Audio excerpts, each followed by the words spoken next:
खाली पेट आप दवा नहीं ले सकती, पहले आपको कुछ खाना होगा। देवराज सर, उपवास है हमारा, हम उपवास नहीं तोड़ना चाहते। तोड़ना पड़ेगा, सेहत से ज्यादा जरूरी कुछ नहीं होता है। Come on come on come on. नहीं कृषा, मैं गणेश जी और बिहारी जी दोनों से परमिशन ले चुका हूँ, उन्हें कोई प्रॉब्लम नहीं है। और अब आप प्लीज प्रॉब्लम मत बढ़ाइए और चुपचाप से जूस पी लीजिए। Come on come on come on come on come on, 1 2 3 yes.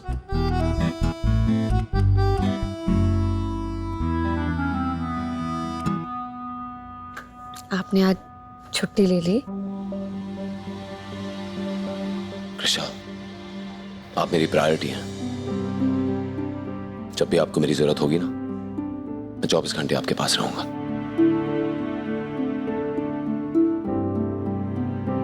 हमें ना मम्मी से मिलने जाना है आज।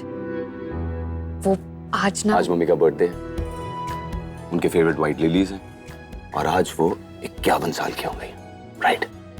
डोंट वरी, मैंने एक अमेजिंग सा 51 व्हाइट लिलीज का बुके उनको भिजवा दिया है, हम दोनों की तरफ से। आपको याद था?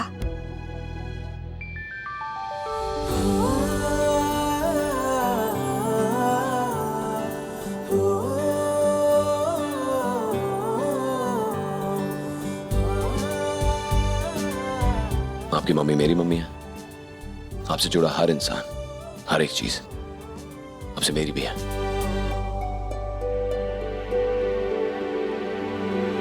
मम्मियाँ कितनी प्यारी होती है ना, बचपन में हमेशा डांट के रखती हैं, जैसे हमेशा गुस्से में हो, लेकिन फिर देखते देखते हमारी हमराज बन जाती हैं, हमारी बेस्ट फ्रेंड बन जाती हैं। मैंने सब कभी एक्सपीरियंस नहीं किया। मम्मी की बस कुछ यादें ही हैं मेरे पास। अगर माँ के नाम पर कुछ है तो सिर्फ जयामा का चेहरा।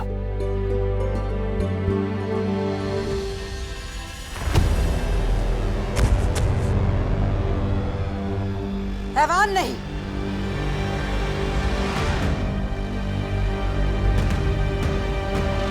भगवान है हम। आपकी जिंदगी के भगवान हैं हम। पिछले 25 सालों से आपकी किस्मत का हर फैसला हम ही लेते आए और आगे भी हम ही करेंगे। अब आपके और आपके बेटे की किस्मत में जो हमने लिखा है वो तो होके ही रहेगा। लेकिन ये क्या किया आपने? बहू को बचा लिया। उस दिन अगर आप बीच में नहीं आते ना, तो हम कृषा को रास्ते से हटा देते। अरे खुद को भगवान समझने वाली, ये तो सोच कि ऊपर वाला भी मेरे और मेरे परिवार के साथ है। इसीलिए जब तूने मेरी बहू को मारने का फैसला किया, उसी दिन मुझे यहाँ से भागने का मौका मिला। ये राजमहल किधर है? वो तो बहुत दूर है काका। आप एक काम करो, इधर से सीधे रास्ते निकल जाओ। उधर राजकुमारी कृषा आई है गोल्ड सीखने, वो आपकी मदद करेंगी। ये राजकुमारी? देवराज हुकुम की पत्नी, बहुत अच्छी है वो, नेक दिल, सबका मदद करती है। कुम के तो भागी खुल गए उनसे शादी करके। ठीक है बेटा।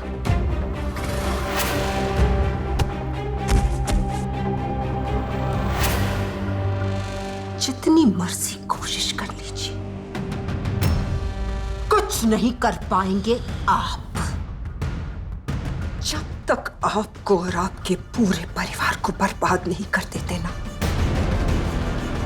चैन से नहीं बैठेंगे हम। कसम है हमें।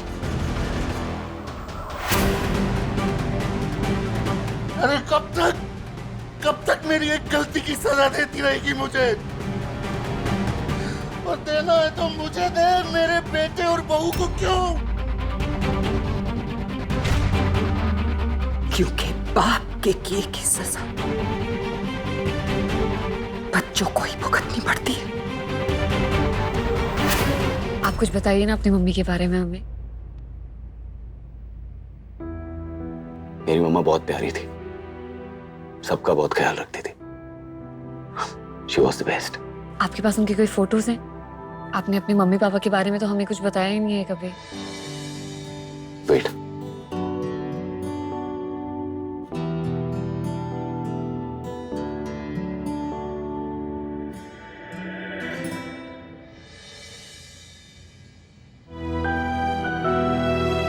ये कौन है? महाराजा वीरेंद्र सिंह राठौड़, मेरे डैड। और ये कौन है? ये भुवन चाचा थे, पापा के सबसे खास। पापा इनसे सलाह मशवरा किए बिना कोई फैसला नहीं करते थे। भुवन सिंह, ये नाम तो अच्छी तरह से याद होगा ना आपको? महाराज वीरेंद्र सिंह राठौड़ पति थे वो हमारे। मानते हैं हम, गलती हो गई थी उनसे। गलती नहीं, गुनाह हुआ था उनसे। आपकी राजमहल के राज उन्होंने बाहर वालों को बता दिए। बहुत बड़ा गुनाह किया था। इस जुर्म की सजा आपको हमारे पति को देनी चाहिए थी, क्योंकि गुनाह उन्होंने किया था। लेकिन क्या आपने ऐसा किया महाराज? आपने ऐसा नहीं किया। आपने हमारे पति के गुनाह की सजा हमारे एक गुनाह 4 साल के बच्चे को भी दी। क्यों? हमारा घर, हमारा परिवार, सब कुछ उजाड़ दिया आपने। वो रात आज तक याद है हमें। वो रात ही नहीं, उस रात की हर बात याद है हमें। ना हम कुछ भूले हैं और ना ही अपने आप को कुछ भूलने देंगे।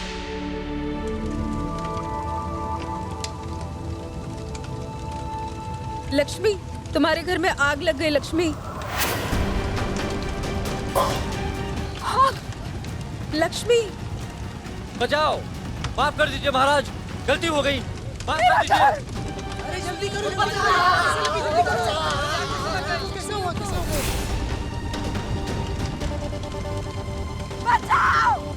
कोई बचाओ! अरे जल्दी करो, आग लग गई, जल्दी करो, चलो आग बुझाओ, जल्दी। कैसे हो गया? जल्दी करो।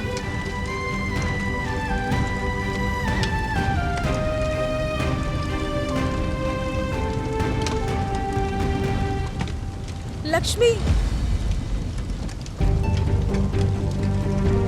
लक्ष्मी, लक्ष्मी! मेरा बच्चा अंदर है। मेरा बच्चा अंदर है। क्या? छोड़ो मुझे। मेरा बच्चा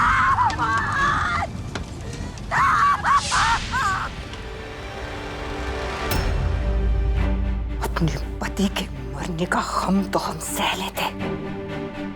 गलती की थी उन्होंने, लेकिन गलती हमारे पति ने की थी। उसकी सजा आपने हमारे बेगुनाह बच्चे को क्यों दी? क्या गलती थी उसकी? बोलिए। बाप के पापों का प्रायश्चित बच्चे को ही करना पड़ता है ना महाराज। एक ही पल में आपने हमारा परिवार, हमारा घर, हमारा संसार सब कुछ जलाकर राख कर दिया। उसी वक्त हमने सौगंध खा ली थी। एक मामूली नौकर की पत्नी लक्ष्मी अब जय लक्ष्मी बनकर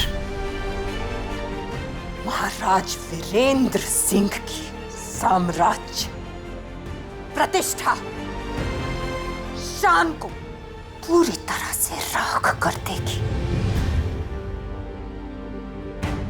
वो दिन तो आपको याद ही होगा ना महाराज, जब आपने और महारानी ने खुद अपने घर को तबाह करने वाली इस आंधी को पनाह दी थी।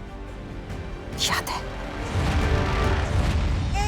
ओहो, चुप हो जा बच्चा, क्यों रो रहा है? देखिए ना, चुप ही नहीं हो रहा है। पूर्णिमा जैसी दाइमा मिलना आसान नहीं है।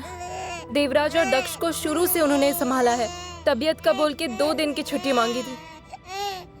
पूरा हफ्ता हो गया अभी तक नहीं लौटी।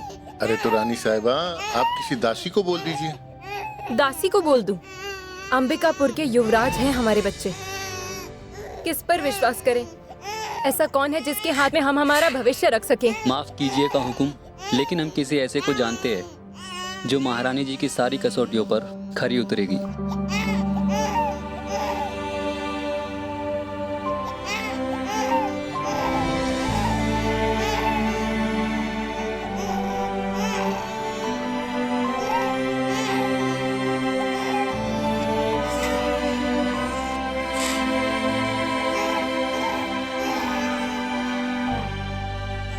हमें दीजिए।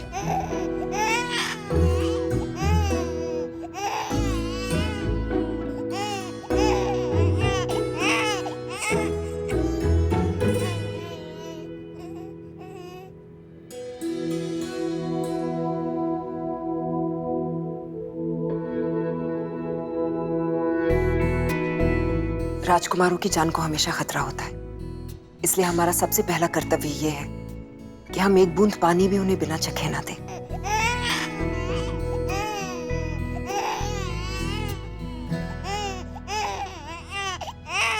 क्या ख्याल है रानी साहिबा? इन्होंने तो आते ही मेरा भरोसा जीत लिया।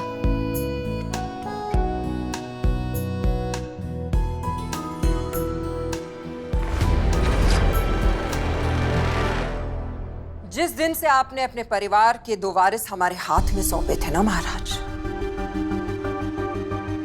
उसी दिन से हमने आपके खानदान को जड़ से खत्म करने का सफर शुरू कर दिया था।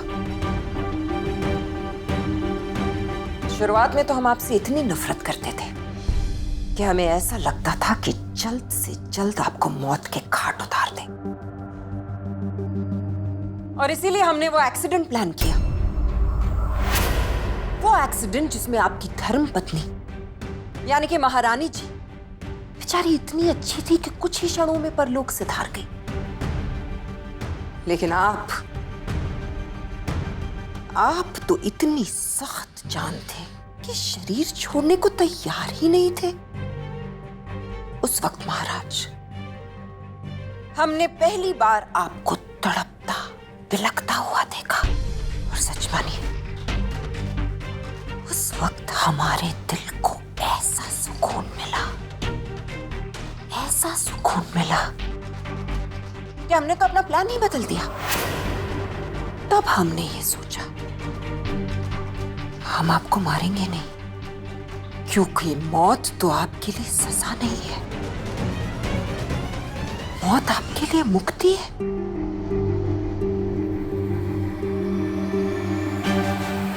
और हम आपको किसी भी कीमत पे आजादी नहीं देंगे। हम आपको दर्द देना चाहते हैं।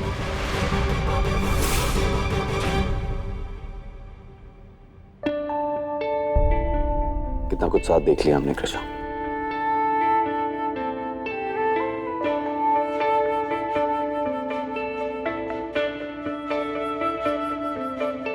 जब हमारी शादी हुई थी ना, तो मैंने सोचा भी नहीं था कि मुझे आपसे इतना ज्यादा प्यार हो जाएगा। मैं डर गया था कृष्णा, क्योंकि मैंने जब भी जिससे प्यार किया ना, वो हमेशा मुझसे दूर चला गया, बहुत दूर। लेकिन मेरे भरे बुरे वक्त में आप हमेशा मेरे साथ खड़े रहे। मुझे यकीन हो गया था कृष्णा कि हमारे बीच में जो कुछ भी है ना, वो जिंदगी भर के लिए। हाँ देवराज सर, हमारा साथ जिंदगी भर के लिए है, और अगर उसके आगे भी कोई दुनिया है ना, हम तब भी आपका साथ देंगे। कभी नहीं जाएंगे छोड़ के आपको, कभी भी नहीं।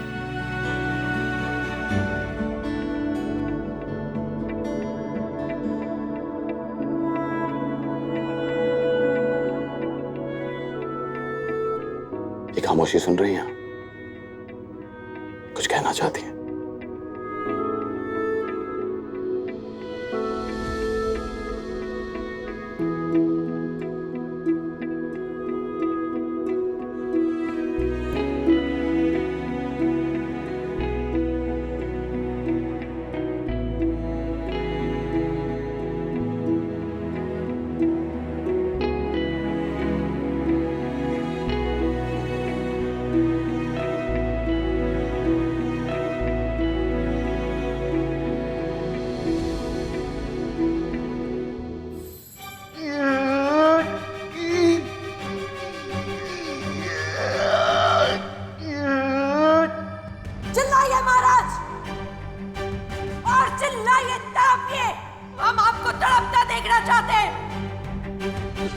कीजिए। हमारे पति, हमारा मासूम बच्चा जिंदा जला दिया था। जिंदा जलाया था ना उन्हें। किस तरह चिल्लाए होंगे। आप भी चिल्लाइए महाराज, चिल्लाइए। हम आपको भी उसी तरह तड़पता देखना चाहते हैं महाराज।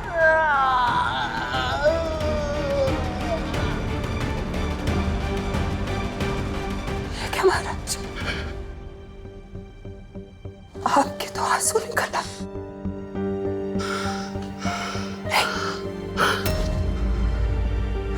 नहीं महाराज, आंसुओं को बचा के रखिए, क्योंकि इन्हें बहने के और बहुत मौके देंगे हम।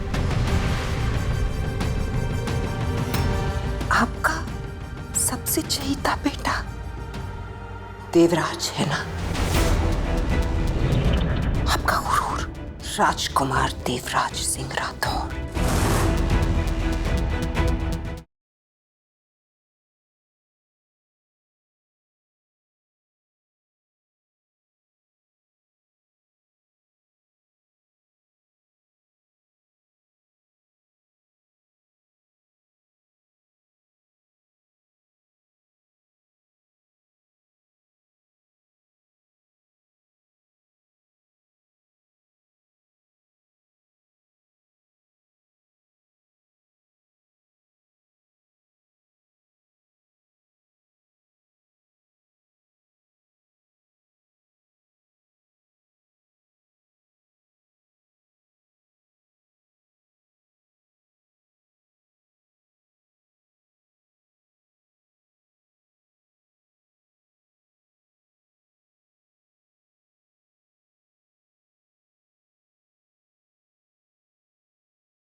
हाँ, आज हमारी नजर बुरी है और हम चाहते हैं कि ये बुरी नजर कृषा को लग जाए, वो देश से दूर चली जाए,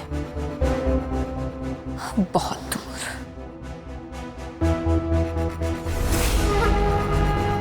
सबसे पहले हम देवराज को बिल्कुल अकेला करेंगे। एक एक करके देवराज का हर सहारा उससे छीन लेंगे, बिल्कुल अकेला कर देंगे उन्हें। और फिर उनसे उनका सब कुछ छीन लेंगे। लेकिन तब भी चोट नहीं पहुंचाएंगे हम उन्हें, बिल्कुल चोट नहीं पहुंचाएंगे। तब तो हम बाप बेटे का मिलन करवाएंगे, आप अपने देवराज को देख पाएंगे, उसे प्यार कर पाएंगे, उसे गले लगा पाएंगे। और जैसे ही महाराज, जैसे ही आप उन्हें गले लगाएंगे,